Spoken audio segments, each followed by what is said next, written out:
Most people aren't ugly, they're just fat. They probably also aren't groomed well, don't have a haircut that fits their aesthetic, don't get enough sunlight, haven't locked in their skincare routine, and just don't live a very healthy lifestyle in general. And all of these things contribute to your physical attractiveness. If you really just think about it, athletes and just people who are physically fit in general are usually pretty attractive, or at least like you'd rarely see like someone who isn't very attractive who is like very fit, right? If you really just sit there and think about it, a lot of athletes like in the Olympic Games, for example, or just people who are just fit in general, they're usually pretty attractive, and it's just a lot more rare to find someone who's very physically well off and isn't that attractive in one way or another. For the most part, your body fat percentage plays a huge role in how your face looks. Your body stores fat all over your body, and this includes your face. So when your body fat is higher, there is more fat on your face, and your face will be rounder, more puffy, and your facial features will be less defined. When your body fat percentage is lower, there will be less body fat on your face, which leads to a more angular, masculine, and just more physically attractive face. Your jawline starts to get sharp, your cheekbones starts to become a lot more noticeable, and your cheeks kind of start to hollow out. As a result, it's best to be lean for maximum facial attractiveness. Being lean is also the most aesthetic in terms of your physique as well, so it's a win-win. There's really no reason not to be lean. Now, in order to actually get lean, you have to lose weight. You almost certainly know that you have to be in a caloric deficit to lose weight, and you should eat enough protein to maintain as much muscle mass as possible while you're losing this weight.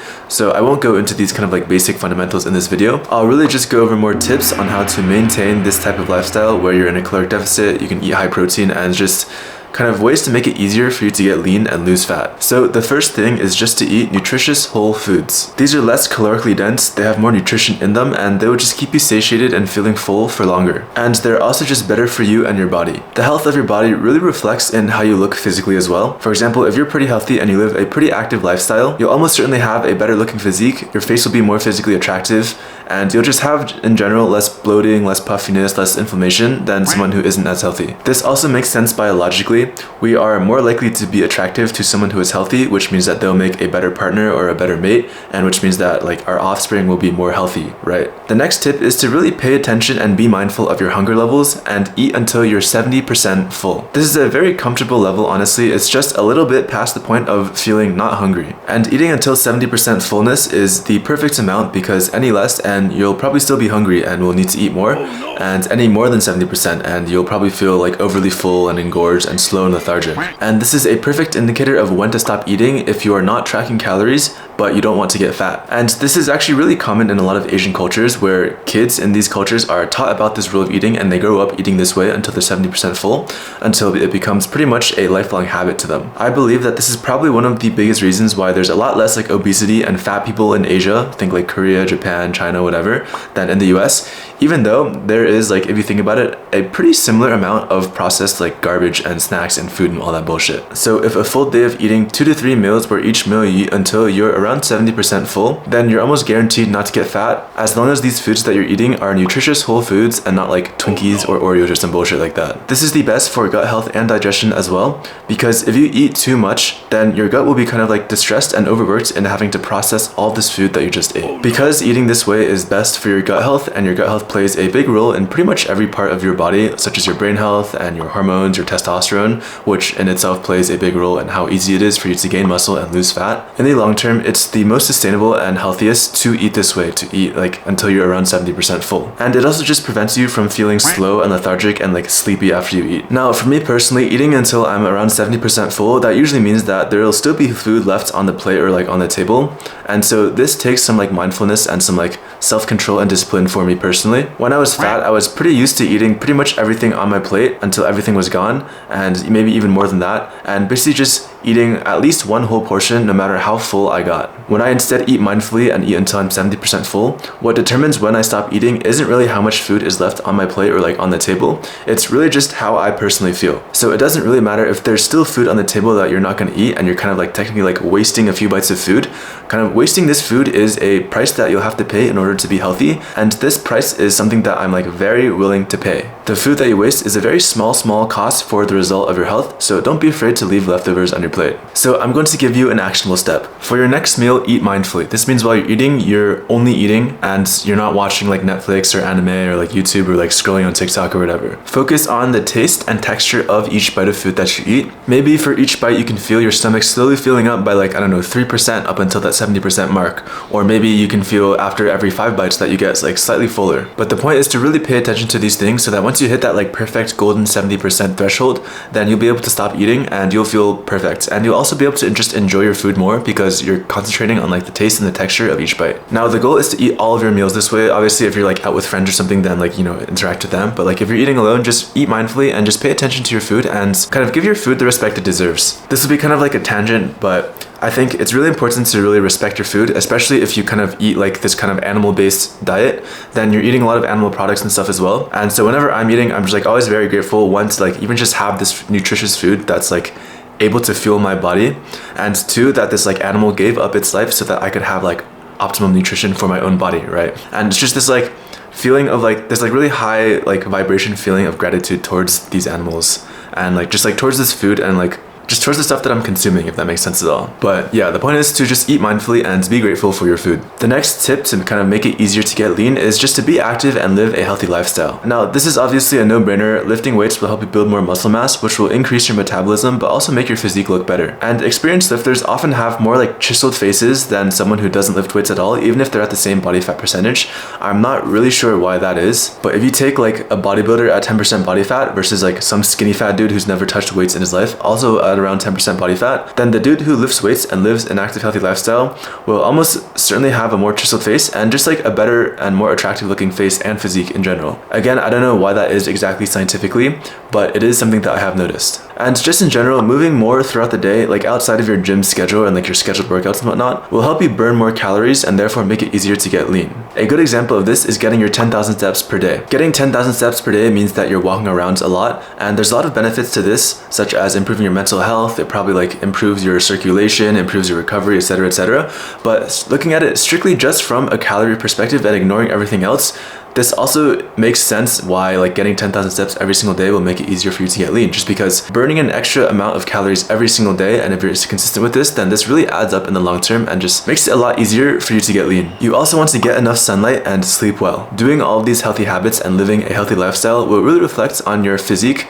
your complexion, and just your overall well-being, as well as your physical attractiveness. So if this video has been helpful too, you'll probably enjoy my community. I go more into this stuff in posts, courses, and calls as well.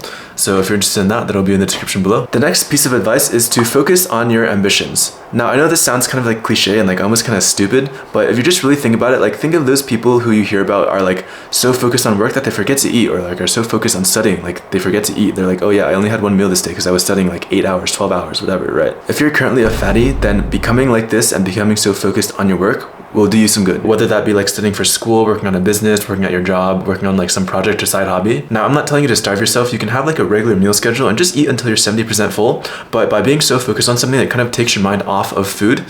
Because usually like when you're bored, like when I'm bored too, like I just kind of mindlessly like snack on things, on like fruit, chips, whatever. And I'm always like, you know, making rounds, like checking the fridge every like 5 fucking minutes. And so obviously if you can obsess on something, like I focus on obsessing over these YouTube videos, for example, then I'll just be thinking about like these YouTube videos, how to make these videos better, how to make more money, etc. And I won't be thinking about like, oh, I can like go downstairs and like go look in the fridge and maybe find like a nice tasty little snack or something like that, right? So the main moral of this point is to really just like take your mind off of food and like prevent you from being bored, which will probably make you eat mindlessly and just eat more than you need to. So focus on your ambitions. The next tip is what I call the protein mistake. This is when I get too over-focused on protein intake, where I'll either already be at like the amount of calories that I need to eat for the day, but I won't have enough protein. So I'll just eat some like meat or like some protein. And in doing so, I will hit my protein goal, but I'll be like over my calorie goal, right? And so as a result, this puts me in a caloric surplus. And so I gain more weight than I want to. Another example is for each meal, if I eat until I'm 70% full, but I feel like I haven't eaten like too much protein, then I'll just eat more protein. And in doing so, I'll kind of like go past this this like 70% golden point, right? And like go to like 80, 90, 100% and just be too full. And the result of me kind of like adding in this extra protein is that I'm too full. I start to feel like lethargic and slow and like sleepy after like a really big meal. And essentially this also makes me eat extra calories.